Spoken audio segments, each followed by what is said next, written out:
The thousands of adoptees by American parents who now fear deportation despite having lived in the US for decades. Shirley Chung was just 1 year old when she was adopted by an American family in 1966. Born in South Korea, her biological father was a US serviceman who returned home shortly after Shirley's birth. Unable to face the situation, her biological mother left her in an orphanage in Seoul, the South Korean capital. She abandoned us, that's the kindest way to put it, says Shirley, now 61. About a year later, Shirley was adopted by an American couple who took her to Texas. Shirley grew up living a life similar to that of many American youths. She went to school, got her driver's license, and worked as a waitress. I lived life like any American teenager in the 80s. I'm an 80s kid, says Shirley, who had children, got married, and became a piano teacher. Life went on for decades without her having any reason to doubt her American identity. But in 2012, her world fell apart. She lost her Social Security card and needed a replacement. But when she went to the local Social Security office, they told her she had to prove her immigration status. Eventually, she discovered she was not an American citizen. I had a nervous breakdown when I found out I wasn't a citizen, she says. Similar cases, Shirley is not alone. It is estimated that between 18,000 and 75,000 people adopted in the United States lack citizenship. Some internationally adopted individuals may not even know they are not American citizens. Dozens of adoptees have been deported to their countries of birth in recent years, according to the Adoptee Rights Law Center. A man born in South Korea and adopted as a child by an American family, who was later deported back to his birth country due to a criminal record, committed suicide in 2017. The reasons why so many adopted people in the US lack citizenship are varied. Shirley blames her parents for not completing the necessary paperwork when she arrived in the country.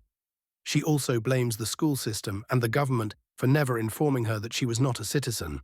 I blame every adult in my life who just brushed it off and said, "She's here in the US, she'll be fine." Really? Am I going to be fine?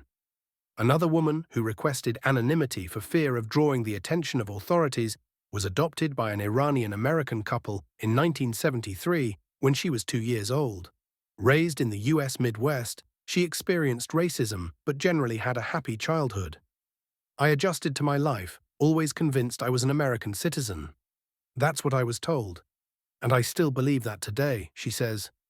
But everything changed when, at age 38, she tried to obtain a passport and discovered that immigration authorities had lost crucial documents supporting her citizenship application. This has further complicated her feelings about identity. Personally, I don't consider myself an immigrant. I didn't come here as an immigrant with a second language, a different culture, different relatives, ties to the country where I was born. My culture was erased, she says.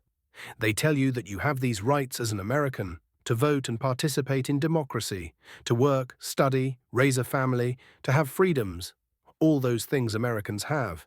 And suddenly they started putting us in the immigrant category, simply because we were excluded from the legislation.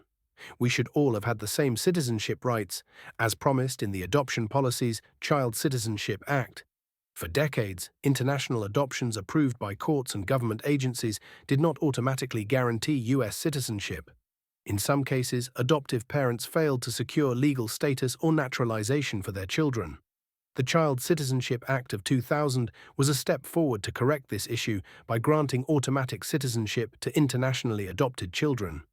However, the law only applied to future adoptees or those born after February 1983.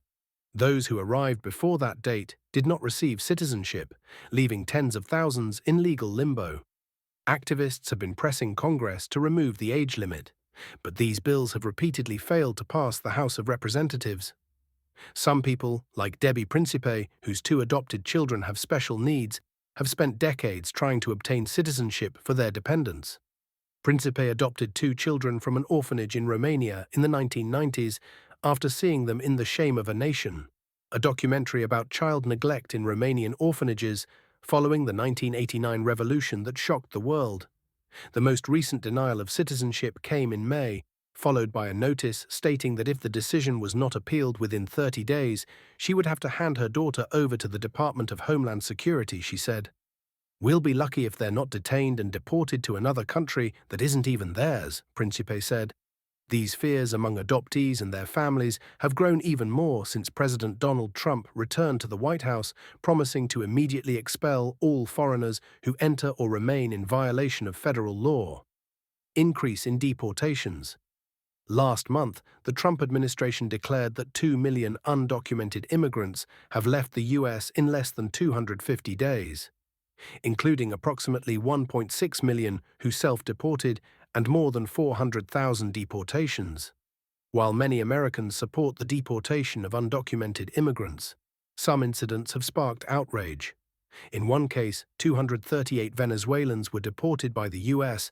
to a maximum security prison in El Salvador. They were accused of belonging to the Tren de Aragua gang, even though most had no criminal record.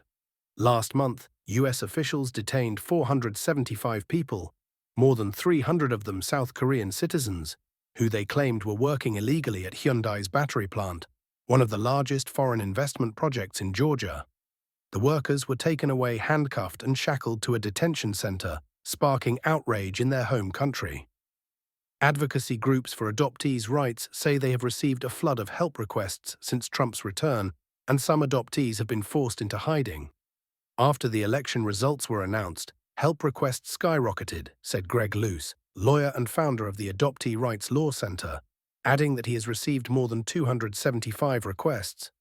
The adoptee, who arrived from Iran in the 1970s, says she has started avoiding certain areas, such as her usual Iranian grocery store, and shares an app with friends so they always know where she is, in case she gets detained. In the end, they don't care about your story. They don't care that you're here legally, and that it's just an administrative error. I always tell people that this simple piece of paper has practically ruined my life, she says. As far as I'm concerned right now, I feel stateless. The Department of Homeland Security did not respond to a request for comment. Political will. Despite adoptees being stuck in legal limbo for decades, Emily Howe, a civil and human rights lawyer who has worked with adoptees across the U.S., believes it's merely a matter of political will, one that should unite people across the political spectrum. It should be an easy fix. Adopted children should have the same rights as their biological siblings whose parents were U.S. citizens at the time of birth, says Howe. The applicants have American citizen parents and are now between 40 and 60 years old. We're talking about babies and toddlers who were sent abroad through no fault of their own and legally admitted under U.S. policy, she added. These individuals were literally promised they would be Americans when they were 2 years old. Shirley wishes she could speak directly to the U.S. president so that she and others in her situation could share their stories. I'd ask him, please, to have some compassion. We're not illegal immigrants, she said. They put us on planes when we were tiny babies. Please listen to our story and fulfill the promise that the U.S. made to every one of those babies put on those planes. American citizenship